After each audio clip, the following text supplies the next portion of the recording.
This last Friday, July the 30th, my family and I finally scheduled a day to meet out at my parents' home, the old home place, and to finish up cleaning out our home after their passing. Now, this was actually my first time back since my mother passed at 2:30 in the morning on December the 21st. I think I went back in those first few days to help get something for the funeral, but this is really the first time that I've been back to go through the house. Now, over the last several months, my family has gone through there, and they were going through the home, picking up the things that they wanted. There were certain things that my brother wanted, certain things that my sister wanted, and then there were certain things that I wanted. And we never had a moment of disagreement. Our family doesn't do that. We prefer one another, and we were very kind and gracious with each other, but everyone took what they wanted. I was busy over the last several months, as you know, with the campaign this year, getting reelected, and then all the other things that has just been a part of 2021. But I'll be honest with you, the biggest reason is because I dreaded going back. I did not want to go through the home and have to go through that stuff that would bring up memories within me of my father, who passed on March the 14th, 2010, and then my mother on December the 21st, 2020. I didn't want to face that. I didn't want to deal with that. This year, because it came, the passing of my mother came right at Christmas, and then it threw me into a campaign, I had to shut my emotions off. I had to shut them down. Sometimes in life, especially if you're in leadership, you're not afforded the luxury of just having a moment. Sometimes you have to swallow real hard, and you have to collect yourself.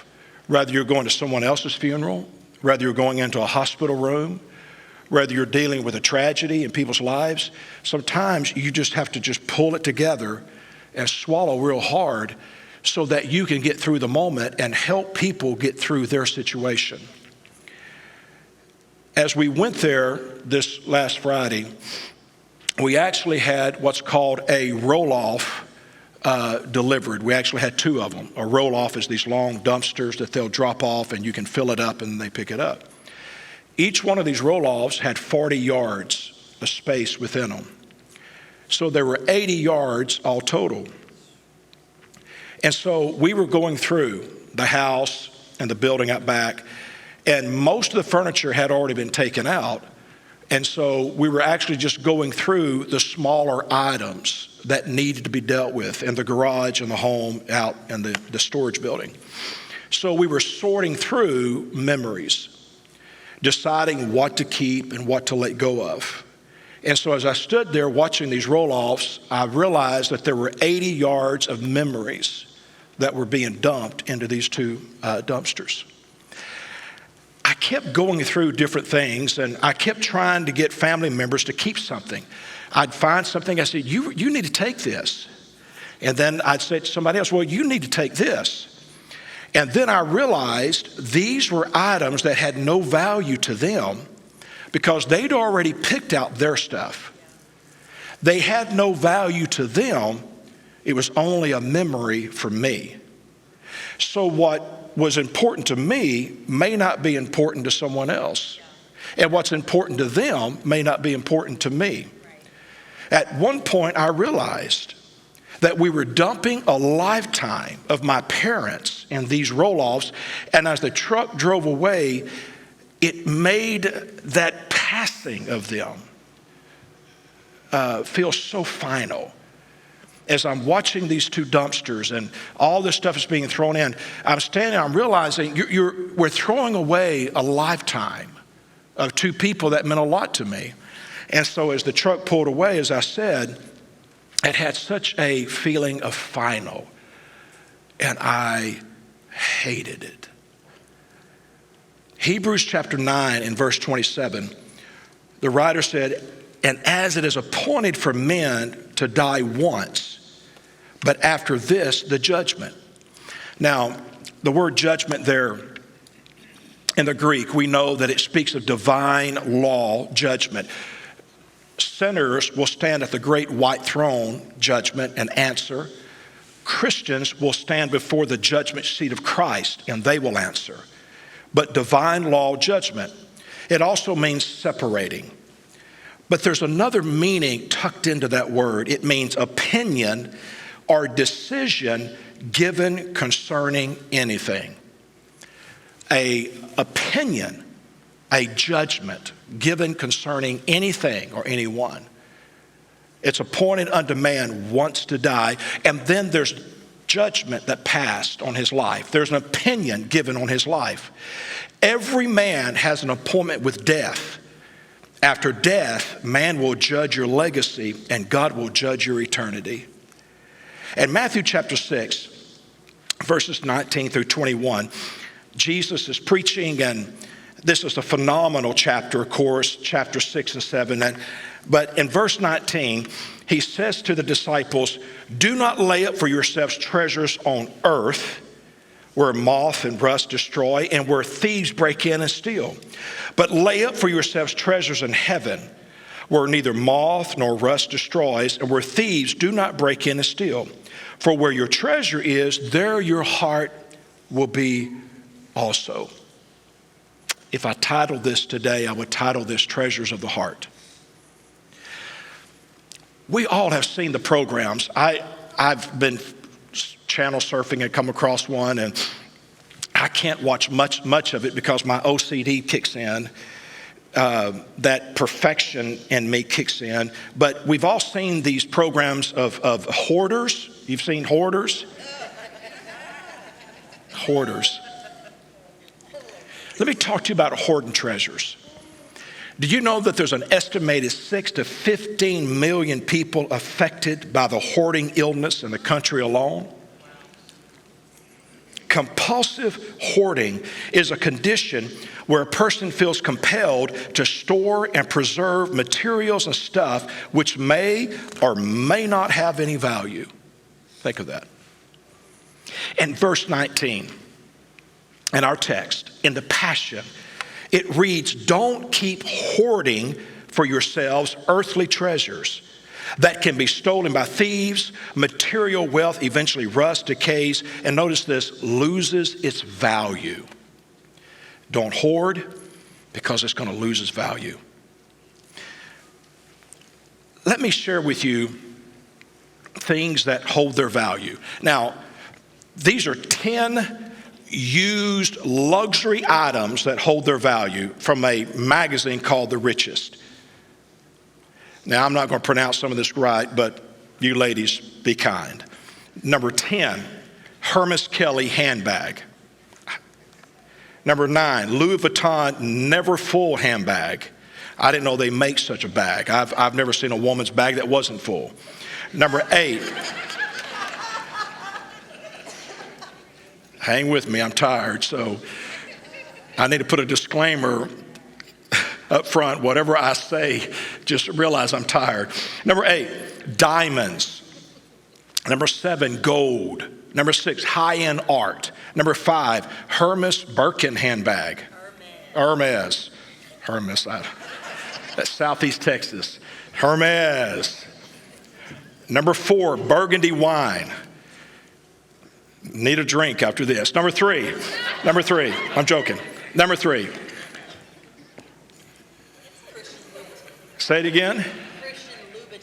Christian Louboutin shoes. I think that's the ones that are red on the bottom. Any women got a Christian Louboutin? Hold up your foot. Let me see. I want to see what. Oh.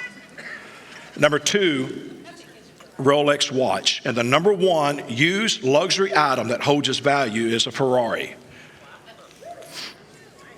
Top 10. Handbags, diamonds, gold. Sounds like a woman put this list together because there's not one weapon in there. There's not one I would value my guns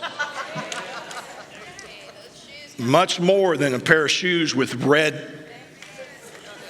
I could take my wife's shoes and paint them red on the bottom, and I'd have a Christian Louboutin shoe. You see, the fallacy with this list is that each item can be stolen or eventually decay.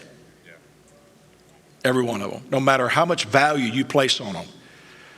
They'll decay or they can be stolen, like the diamonds and the gold. Let me share with you lessons in value.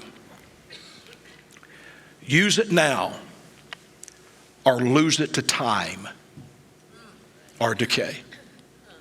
There's nothing in my house that I won't use. Nothing. Nothing. When Suzanne and I first moved here in 2006, we bought a house full of furniture. It was just that time for us to update. And so we did, and some of the furniture I bought came out of Houston, and it was what you'd consider nice furniture. But then we started having babies. And my grandchildren started coming over and attacking my furniture. And I didn't care one iota, because I'd rather have fun with my babies than to protect that crazy furniture. Use it now or lose it to time. What you think is so valuable now, one day they'll throw it in a dumpster. Use it now or lose it to time. And the items that I had picked out that I wanted was a small table that my mother always used at Christmas and Thanksgiving. It's maple. It's not really big, but it has wings that you could fold out. Back in the 60s. You don't see them anymore, but it was just a table that as a boy, I always remembered, had fond memories, because we only used it at Thanksgiving and Christmas. And so that was one of the items that I wanted. When I went there Friday and I went to the table and I ran my hand across it, it had mold starting to take hold of it. Now, we've kept the air on to keep it climate controlled, but when you don't live in something, when you just let it sit there, when you're not using it, decay begins to creep in. Mold begins to creep in. So use it now or lose it to time. The second lesson in value is to add value to something, you must build memories around it. Because as I was going through the stuff that I wanted to keep, I realized that the things that I loaded in my car were things that had a memory attached to it. Some of the things you wouldn't even give it a second thought. But for me, it represented a moment in time and an experience that I had with either my father or my mother. If you want to add value to something, build a memory around it. You see, like pictures, memories are our footprints, reminding people that we were here. Memories are footprints that you leave that remind people that you passed this way. After all the stuff is divvied out, after everything is done, what your children and your grandchildren will hold on to are the memories that you create. We spend a lifetime accumulating junk, but it's really not the junk that leaves an impression. It's the memories that you built around the junk. That's what they remember, the memories of a lifetime. And you see, we have to fight this bondage to decay, because Romans 8:21 said that the creation itself will be liberated from its bondage to decay and brought into the freedom and the glory of the children of God. You see, we are all fighting this decaying process. Physically, I'm fighting it every day. Gravity is pulling me down. The Bible says from dust you came, to dust you'll return. And so gravity is pulling me back down. That's why things are starting to bag and sag and wrinkle and let go. And it's just, it's depressing. And so we spend a fortune in America squirting stuff into us and rubbing stuff on us and pouring stuff on us. And it's all a multi-billion-dollar industry trying to fight decay, just trying to keep it fresh.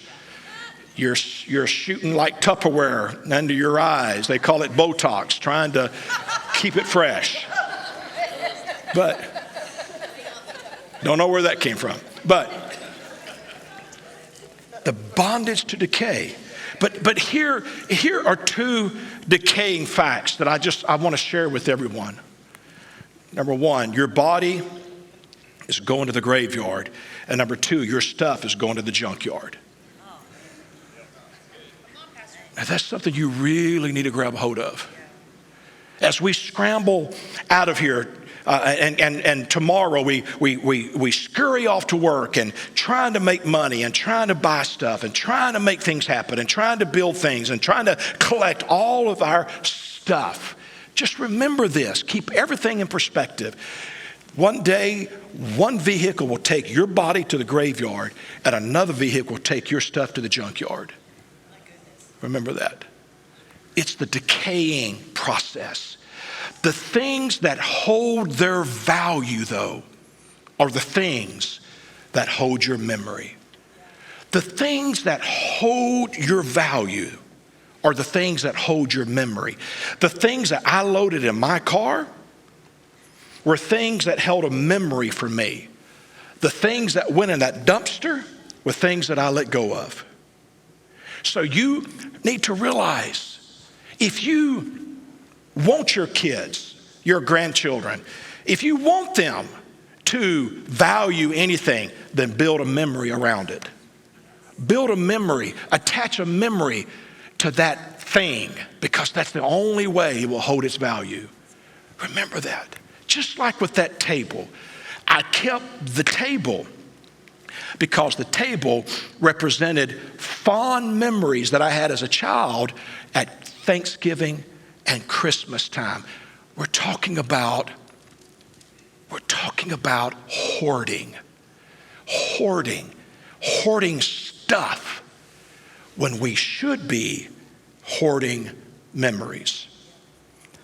Second point, let's talk about this laying up treasures, or one translation calls it stockpiling. Stockpiling memories is what I'll call it. Stockpiling memories.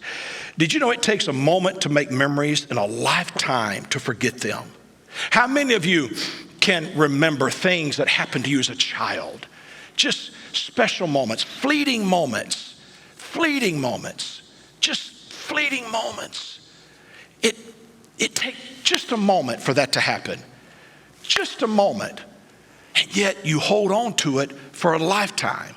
In verse 20 in our text, he said, don't hoard stuff because it's going to lose its value.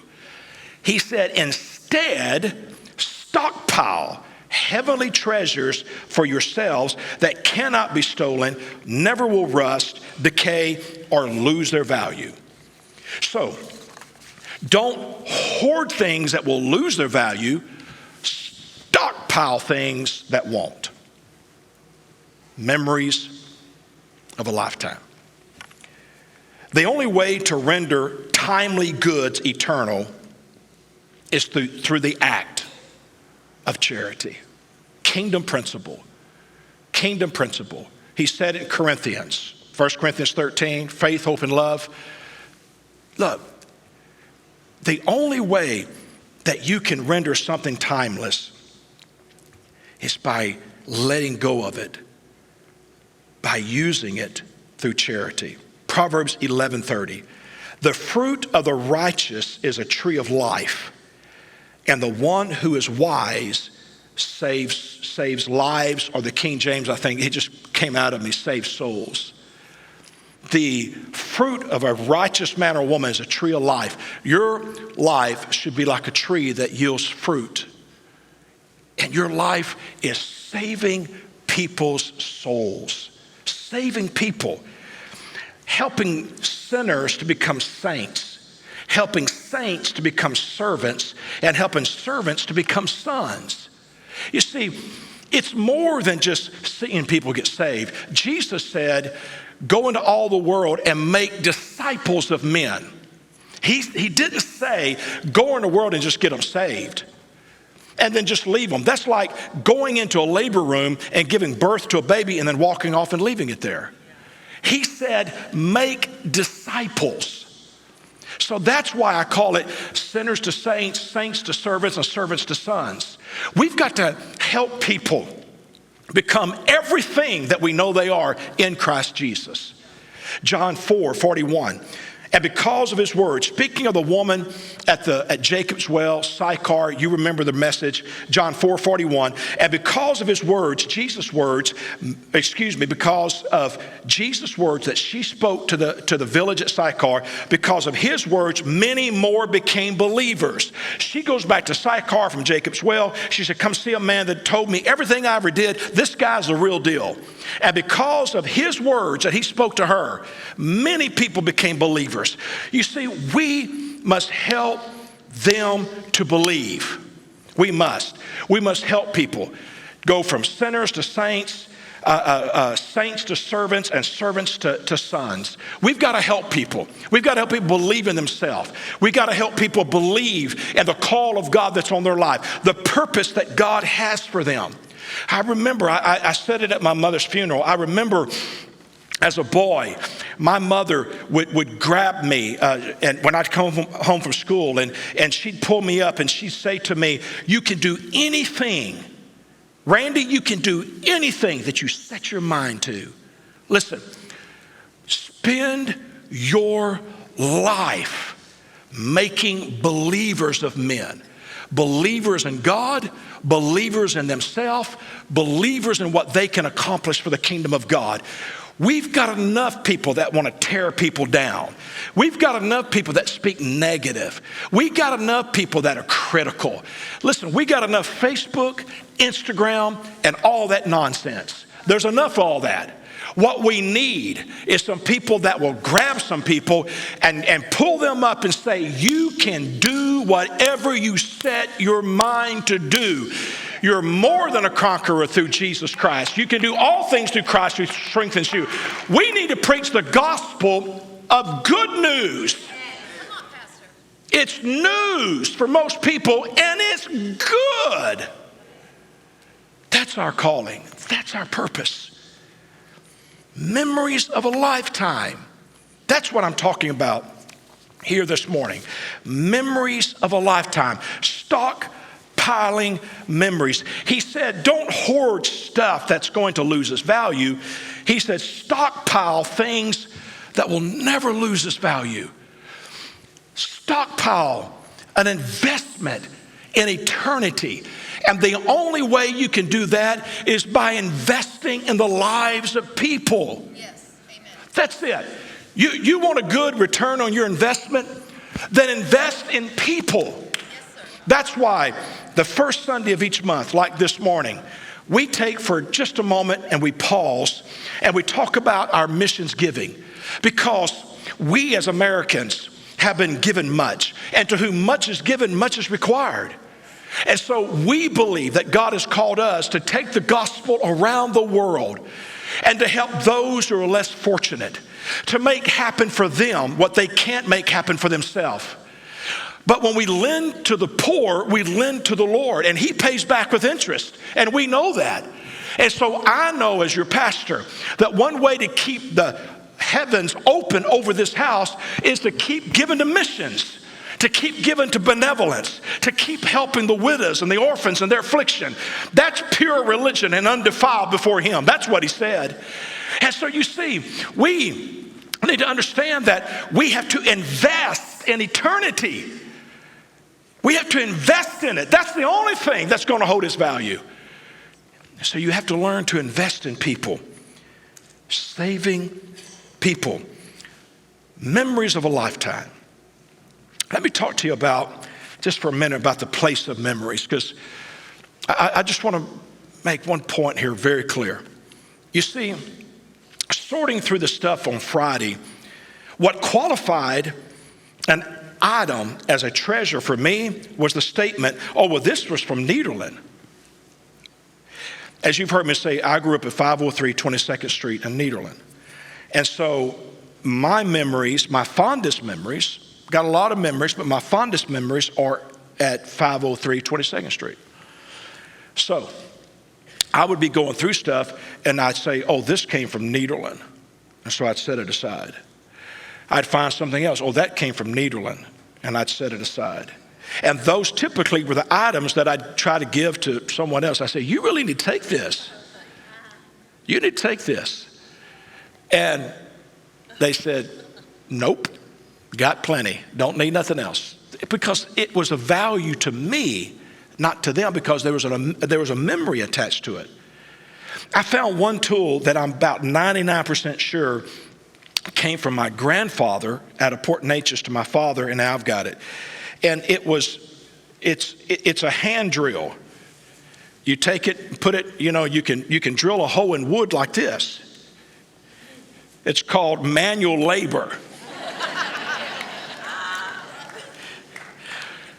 I should have brought it. I got it in the garage. I should have brought it. It's the neatest thing. You should buy one. You let the power go out, and I'm the come-to guy for drilling holes in wood. You're going to want one day, see. You laugh at me now, but you go ahead. I held this up to Justin. I said, son, I think this was your great-grandfather's. You need to take this. He said, no, we got a new thing now. It's called power tools. It's okay. You go ahead with your fancy power tool. When that power tool goes out,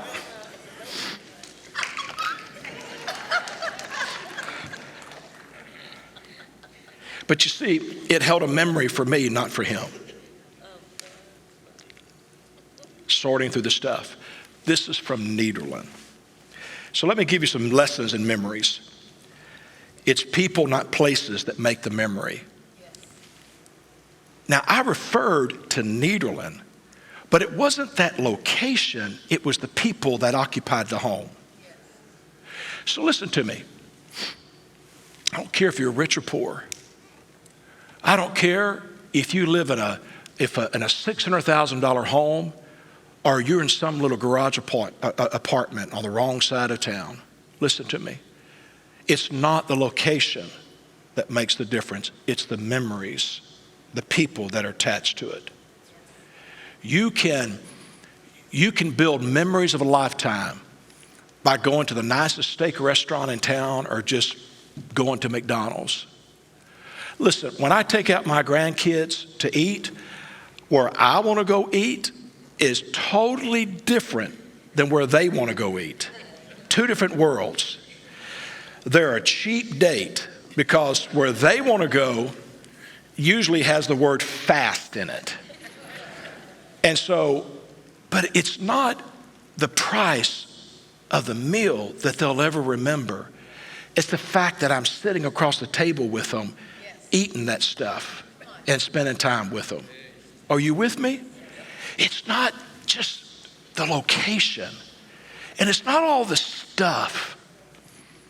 It's the time that you spend. Lessons and memories. You need to know this, that memories must be made. You have to be intentional. I've always tried very hard to be intentional about making memories, about creating moments that my kids or my grandkids would always remember. You have to be intentional about that. You have to be deliberate. You have to go out of your way. You have to make those things happen. They don't just happen. You got to turn off the TV. You got to get off the couch. You've got to go do it. You've got to make a memory happen. Most of what I do, it's not just because I want to do it. It's because I am being intentional about creating a memory in my family's life. Know this, it's never too late to start. You say, but Pastor, I'm getting a late start on all this. Listen, it's never too late to start. I want you to realize this. All these memories that I'm talking about, again, a lot of great memories, but the ones that really, they stick are the ones that you have at an early age. And that means that I lived at 503 22nd Street for only 17 years, and then Suzanne and I got married. Okay, she robbed the cradle. 17 years. Listen, 17 years. I've been with Suzanne, of course, longer than I was with my own mother. Now that's obvious, but I remember when I crossed that line after I've been married when I went into 18 years, I realized, I've now been with Suzanne longer than my own mother. And we all cross that line. But you realize, guys, that 17 years is just a breath. I've been here 15 years now. And it seems like we're just getting started. It's just a breath. 17 years. And yet there's so many memories that I have. You think it's too late. It's never too late. Know this, making memories allows you to die with no regrets. With no regrets. I've said to you many times, I only have two fears: a wasted life and a senseless death. I don't want either one. I don't want to waste my life, and I don't want to die prematurely because of stupidity. Senseless death. Don't want to do that. I want to live out my days as numbered in his book of destinies. And so I want to listen to him, pay attention to him and what he tells me. So you have to understand that if you've got to cherish your memories. You've got to hold on to these things. You've got to build these memories. You've got to be intentional and make sure that you're deliberate in everything you do so that you can die with no regrets. You don't want to get to the end of your life and think, oh, I wish I would have done this, or I wish I would have done that, I wish I would have done this. You've got to live an intentional life and die with no regrets. Now, I'm going to just give you something here. Stockpile in our text. He said, stockpile or lay up these treasures that will not lose their value. That verbiage in the Greek, stockpile or lay up, it means to amass or reserve, of course, but it also means this: to live from day to day as to increase either the bitterness or the happiness of one's life. So now do you see it? Stockpile your treasures. Things that will not lose their value. Stockpile the difference you make in people's lives. Stockpile the investment you make in your children, your grandchildren, other people. Stockpile these memories. Stockpile. Lay up treasures in heaven. Invest in people that will live forever. That's eternity. Stockpile your treasures up in heaven where moth and rust and thieves can't get to it. Stockpile your treasures, your time, your energy. Just stockpile it up in heaven and don't waste it on the junk of this world. It will eventually decay. You're going to go one way to the graveyard and it's going to go another way to the junkyard. Just store up these treasures in heaven. You see, these are the things that people will value. I remember as I was going through sorting the items, I'm sorting through stuff and picking stuff up and looking at things. And I remember picking something up and saying, I remember. I went out to the metal building, and I found some clothing, some hunting clothes. I won't even bore you with it. You want to know what it is? Hunting clothes that my dad had. My dad was in the military, and he'd buy this military stuff at GI Surplus years ago. You couldn't get clothes for kids back then. Hunting back then, I was cold all the time. All the time, froze to death, all the time. You'd put on 2 or 3 pairs of blue jeans, you're cold all the time. Never could get warm because they didn't make clothes for kids in the 60s to deer hunt. Now, my kids, their clothes cost more than mine does. I mean, these grandkids, they got the best of the you know how it is. You buy better for your grandkids than you bought for yourself. And so I froze all the time. But my dad would bring home this stuff. He brought this stuff home from they wore in the Antarctic, and it was crazy. It was just, it swallow you, and it was 14 sizes too big. It was just crazy. Froze all the time. And so I found this stuff, found it, and I brought it out, and I showed it to Justin. I said, look, here's those bunny boots I used to tell you about. He said, throw them away.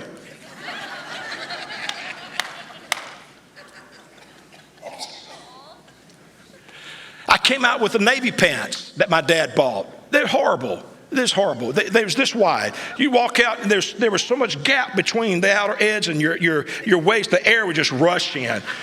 Just big old baggy things. Daddy said, you put this on, you'll never get cold. I froze to death. He said they're waterproof. The Navy wears them. Leak like a sieve. I held them things up. I said, hey, Mike, look, here's them Navy pants. Remember them Navy pants? Here's them Navy pants. He said, oh, my God, I hated them things. Again, memories. But I caught myself again and again saying, I remember. Memories are a diary of our lives our children and our grandchildren carry with them. I don't journal. You want to know my journaling? It's my sermons. Every week I write. Some people journal, have a diary. Memories that you give to your children and to your grandchildren. Memories is the diary of your life that they will carry with them for the rest of theirs. Memories. Make sure to make and stockpile memories. Make sure. Last of all, treasures of the heart. So, Jesus said, don't hoard things that will decay. Stockpile memories that will never lose their value. And let me talk to you about the treasures of your heart, and I'm going to let you go. Be careful what you give your heart to, for then it has the power to control you. Matthew 6:21, for your heart will always pursue what you value as your treasure. Be careful what you give your heart to, because it then has the power to control you. That's why Jesus said you cannot serve God and mammon at the same time. If you give your heart to mammon, it will control you. If you give your heart to God, He will control you. So you have to be careful. So let's talk about in search of treasure. On Monday, December the 14th, at St. Elizabeth Hospital, it was in the afternoon. My mother had been fighting COVID now for 2 days, and she had on that CPAP, that big mask that it covered most of her face, and it fit on her so tight that it got to the place where it was starting to bruise her face. But we were trying to force oxygen into her to keep her alive. And it was difficult for her. And she was, at this point, she was starting to come in and out a little bit, but she looked at me at this point and with clarity of mind, and the old mother that I remember, the mother that I remember that was such a strong personality, such a strong person, she looked at me and she says, Randy, I'm dying. I want to talk to the kids. And I said, okay, Mama. And so I started calling the family, and I'd get them on I'd FaceTime them. And Mama would talk to everybody. And she said 2 things to everyone. I watched her. She said 2 things to every one of them. She says, I love you, and I want you to love the Lord. She took as many calls as she could, Suzanne being the last one. And then she looked at me and she shook her head, very clear, very strong. She shook her head as to say, I can't do any more. And that was the last lucid moment that I had with her. Her final moment was used to communicate her greatest concern, that her family love the Lord. I'm talking to you about the treasures of your heart. You see, we have to be careful with the pursuit of the heart. Fame and fortune, power and pleasure, popularity and prestige. You have to be careful with that. Because what you give your heart to can have power over your life. So you got to guard your heart. Proverbs says, guard the heart. For out of it comes the wellspring of life. It feeds everything into your life. You have to be careful with that. You see, 85% of compulsive hoarders, we're talking about hoarding stuff. 85% of compulsive hoarders report they had a family member who had the same problem. So I want to ask you, are you guarding your heart? Be careful where you place your value, because that thing may possess your children's heart. Be careful where you place your value, because that thing may possess your children's heart. 85% of hoarders, in essence, said, I learned this from a family member. So if you're hoarding stuff, now I'm not talking about being a compulsive hoarder. I'm now talking about laying up for yourselves treasures on planet Earth. If all your time is spent in the pursuit of things, pleasure, popularity, prestige, power, fame, fortune, if your life is spent on that, know this, that you're going to pass that thing down to your kids. If you're not careful, if God doesn't intervene, that thing can be passed down to our children and our children's children. My mother, all her life, gave me many gifts. As I've told you before, I'd listen to her pray at midnight. And one of the greatest gifts she gave me was on her dying bed with her last breath. She said, I want you to love the Lord. Pass it down.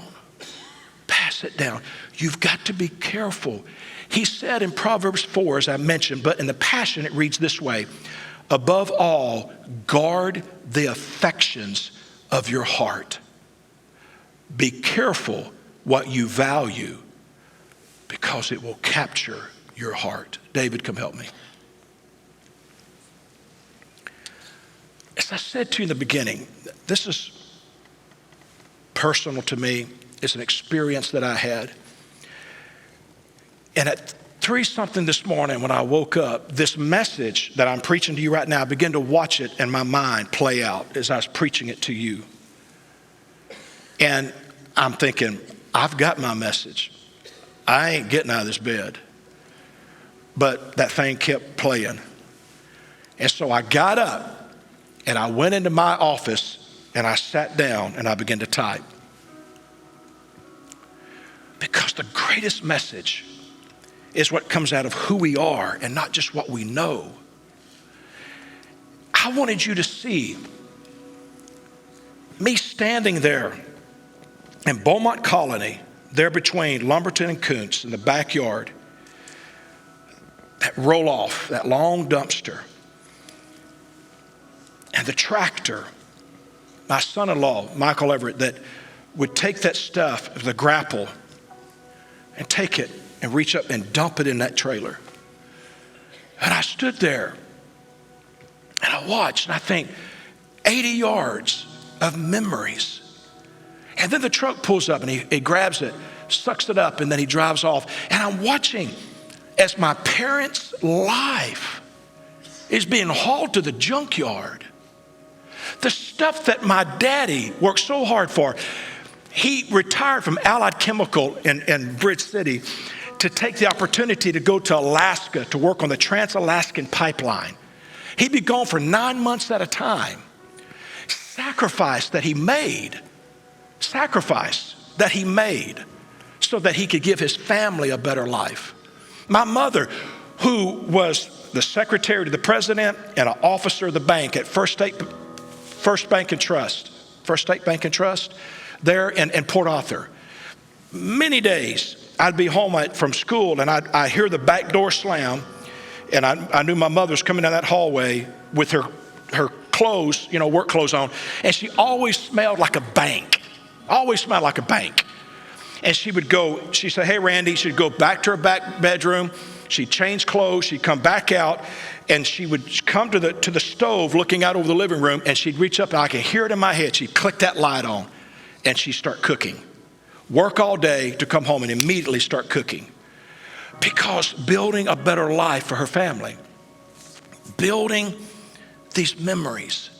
And then I watch them as they gather up all this stuff and they dump it in a dumpster, and we're going to haul it to the junkyard. 80 yards of memories. I kept trying to get family members. Here, you need to take this. Then I realized it held no value for them, only for me, because it held a memory. So when I drove away, a lot of stuff was gone, but I held my memories. Don't hoard things that lose their value, but stockpile the memories that will never lose their value. So today's takeaway, number one, don't hoard treasures. To add value to something, build memories around it. Number two, stockpiling memories.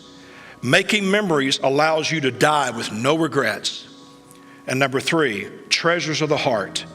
Be careful what you value because it will capture your heart. Be careful.